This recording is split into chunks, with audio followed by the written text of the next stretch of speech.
বাংলাদেশের প্রধানমন্ত্রী কে? তারেক রহমান। আমরা প্রতিশ্রুতি দেব, ঠিক আছে? করবো কাজ, করবো দেশ, ঠিক আছে?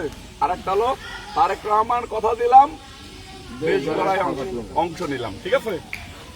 কি হবে? তারেক রহমান কথা দিলাম, দেশ গড়ায় অংশ নিলাম। একবারে তারেক রহমান কথা দিলাম, তারেক রহমান কথা দিলাম, তারেক রহমান কথা দিলাম।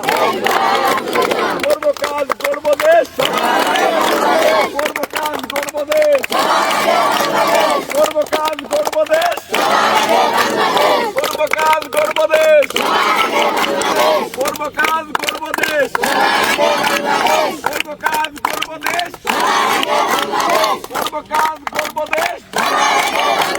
তারেক রহমান কথা দিলাম, দেশ গড়ার শপথ নিলাম। তারেক রহমান কথা দিলাম, ধরে ধরে তারেক রহমান কথা দিলাম।